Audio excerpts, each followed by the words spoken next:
second episode of the Morning Roast where Menenberg and Wold roast coffee and each other. I'm Sakura, my God, your host, and we thought we'd start off with a warm-up question. So, you guys, how are we doing today? It's fine morning. Pretty good. I haven't gotten there my coffee yet. I don't know if I believe her. That didn't sound real. I'm tired because I got a new kitten who was up all night, but he's adorable and I love him, so. On a later episode, we're going to have to really go toe-to-toe about cats. Okay. But Yeah. I'm good. I feel good. Mm-hmm. You know, I got a cup of coffee in Were you here. That's Menenberg? good. That's You good. know, So, anything significant happened with a student yesterday or anything like that? I don't know if it's significant, but I was called a tyrant. Again. That'll Classic be Dan. the fourth time this week. Wait, really? Yeah. Yeah. Good old Dan. He's you know. I get called a dictator a lot. The same and then thing. they kind of realize they're like, wait, directator. And it's like, ha ha ha. Oh, It is words. true. But Classic. Wow, that's a good one. Alrighty, well, let's get into this episode where Menenberg will be arguing how Die Hard is the best Christmas movie, and Wold will be arguing how Love Actually is a Christmas movie. So let's is it a get Christmas into it. movie? It is a Christmas movie. Whatever.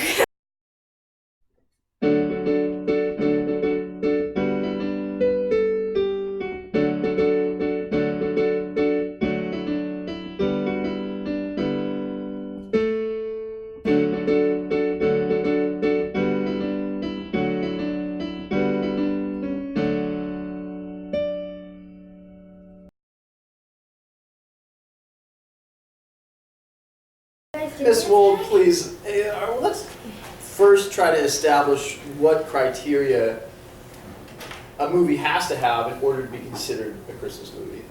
What do you think is an important feature to be considered a Christmas movie?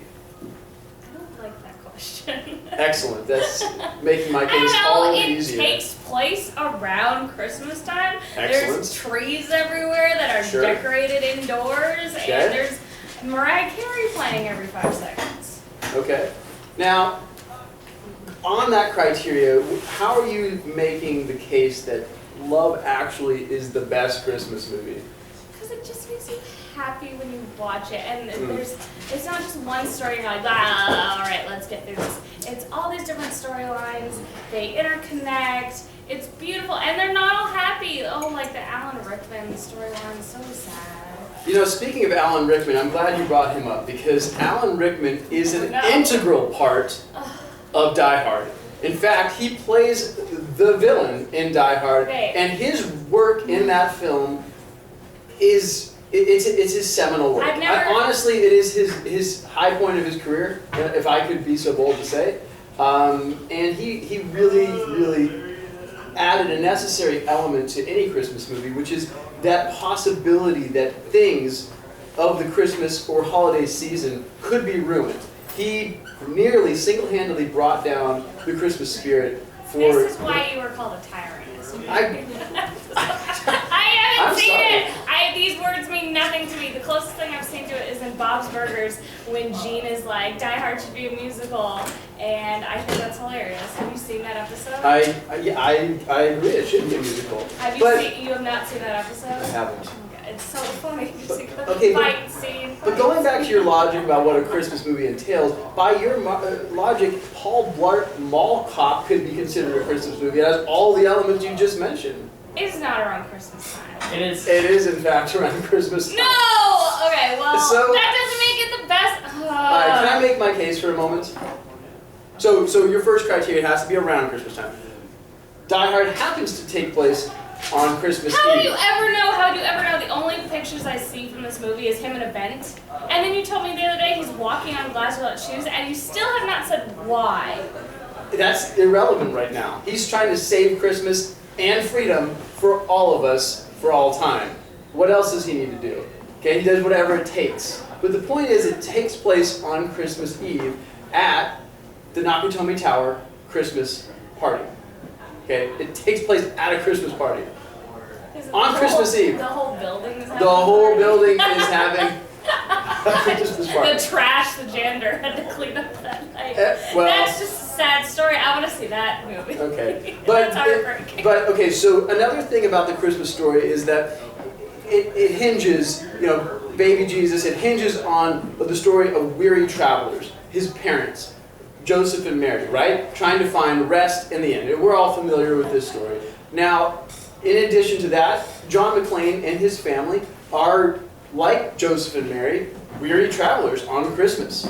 And they are endeavoring to celebrate that spirit of family and love and hope and all of the things that Christmas is embodied in.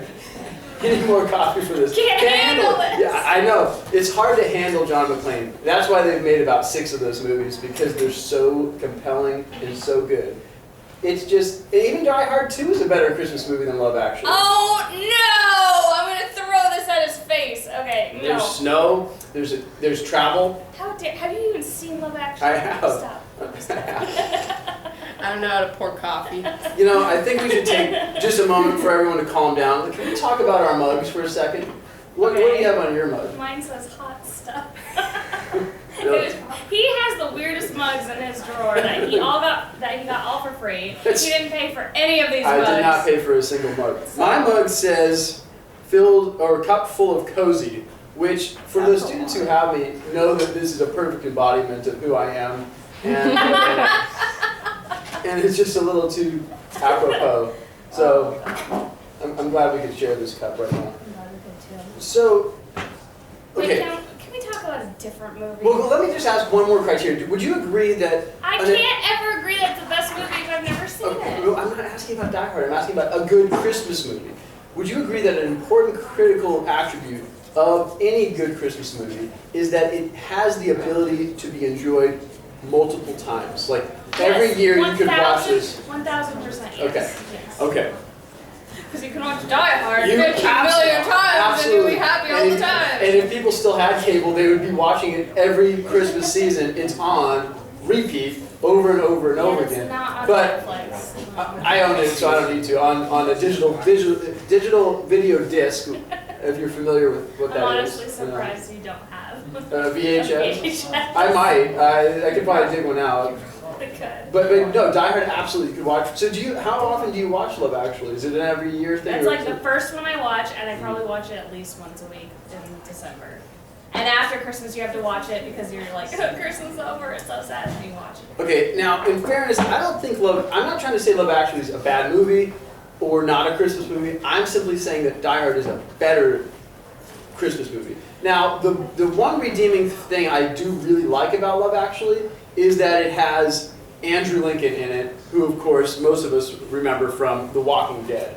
So if he was fighting zombies in the movie, that would be but his storyline is actually the worst one. He's in the movie. That's he's such a creeper. No, that is the one storyline I'm like, oh, no. Well, that's how we Keira got Knightley, started. I get it, she's gorgeous, but that's your best friend's wife. And the fact that she thought that he hated her, and then she goes to her wedding video, and it's just all of her face, and she's like, oh no. And then the thing that gets me is when he shows up to their house, and he has that poster that says, say it's carolers. What if his best friend was like, yippee, I love carolers, and came to the door? There's a huge flaw in that plan. I'm not saying there's not, but you're making an argument against your movie right now. I don't know if our viewers can tell. I know, you brought up the worst one. There are no flaws in the movie Die Hard. Sure. In particular, there's no flaws in the logic of how everything plays out. It's very realistic, too. I was listening this morning, I was listening to Christmas Pandora, and a Home Alone song came up. Like all of the instrumental parts of Home Alone. And I was thinking, that's iconic. They created that music just for that movie. John Williams. It's beautiful. I love very it. Home Alone might be the best one. Would you argue that? Yeah, Die Hard. Oh, Jesus. All day. No! But Home Alone is perfect. It's got this great cast. It's adorable. It's funny. It's sentimental. It's beautiful. I heard that Joe Pesci had to insert the F word every 4 or 5 words when he was reading for the audition because it was so PG, which he's not used to, of course. But it's a good movie. Well, I just watched it. It's not Home Alone 4, but. No. What are you gonna do? Oh, I love that movie. Okay, so I have children. You do not. No. You have I have a dog and a cat. a cat. His name When is and if Ollie. you do have children, what one holiday film do you think is absolutely critical that they, The Santa Claus. the Santa Tim Claus? Allen. Okay. Yes, that one. I didn't have that one growing up, but my aunt did, and we'd go over and visit her in the summer, and my sister and I would watch The Santa Claus in July just because I loved it so much. That must be a generational thing. I watched the film, but it wasn't like so tied to my childhood the same way. Maybe I was a lot older What's then. your one? What one?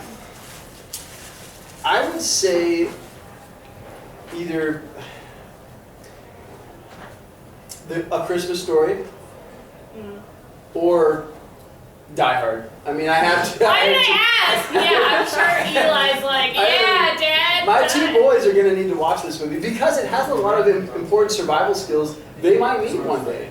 With the way things are going in this country, it's just hard to say what's going to happen. Exactly. And I just think knowing how to walk across a room with broken glass in bare feet is something you're probably going to want to be able to do. I have to watch this. You do. It's phenomenal. Highly I'm not recommend. going to like it. You're I'm not going to regret watching it. I will. You will be better off No, I'm as a going to human. watch it the whole time just scowling. But I didn't grow up watching Christmas Story. My mom had very particular taste. I don't think she's ever seen it, but she's like, that movie is stupid. And so I didn't grow up watching it, but I love it, and I'm going to go see the musical. It's a great film. The Christmas Story musical at Village Kids Stage in Issaquah. I had 2 students, one on stage, one in the pit. Kind of a shameless plug right there. Shameless plug. I like it. Yeah. And on that note, I'm excited to finish this week and look forward to next episode, right? Yeah. Cheers.